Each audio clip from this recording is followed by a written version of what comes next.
Sadly, I didn't find much new titles that are very addicting in the recent month. But I didn't say that there aren't. But before we go to the top recommendations, I'd like to share with you guys these new titles.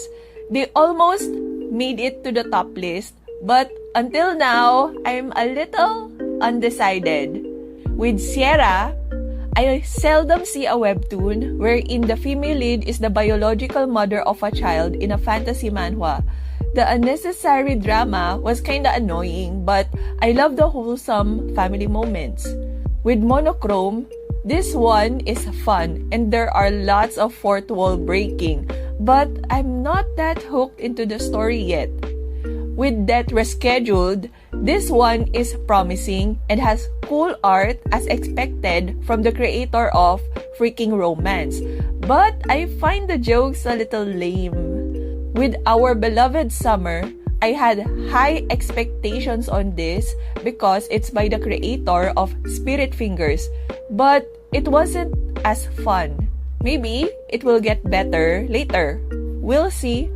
With Morgana and Oz, this gives me hooky vibes. It's a series that I love a lot, but the female lead here is too much like the typical naive and clumsy heroine.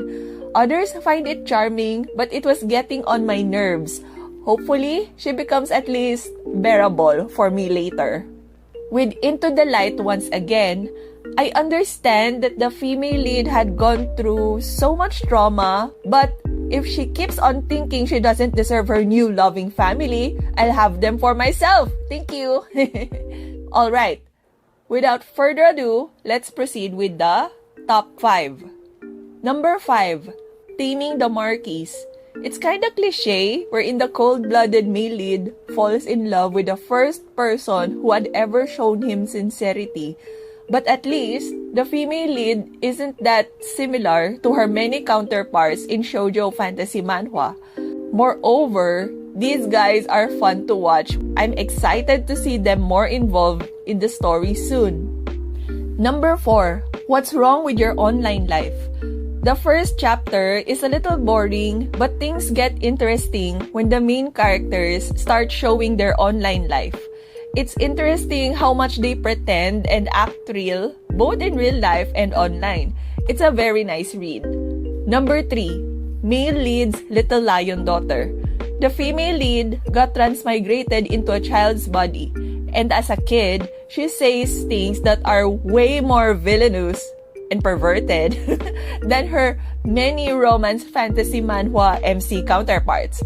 Her interactions with the male lead and his secretary are entertaining, an enjoyable read. Number 2, Villainesses Have More Fun. The female lead here didn't have a happy life in our world, so when she got transmigrated into a fantasy novel as a rich villainess, she makes the most of it. She voices out my rants to a lot of villainesses in romance fantasy manhwa. Why should they cling to the male lead? It's better to have more fun. Number 1, Dr. Hound.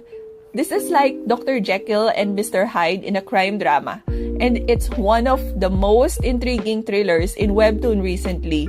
I found out that the author of this series used to work with Carnby Kim, the creator of Bastard and Sweet Home. Looks like geniuses work together. Wow.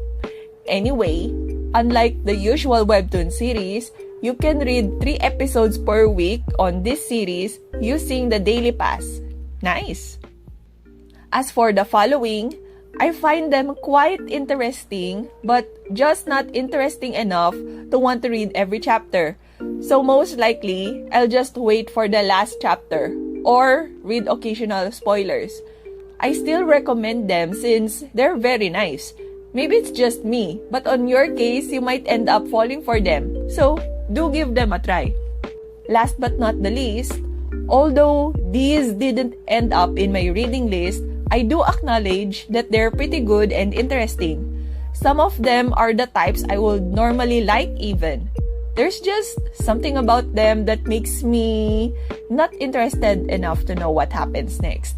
But it might be different in your case. So if any of them caught your attention, do give them a try and enjoy. I hope I had helped you discover a new favorite. To be up to date with the newly launched webcomics from various official platforms, I suggest that you click the subscribe button. I create a video for them at least once a month. And as always, likes, shares, and comments will be highly appreciated. See you in the next video. Bye!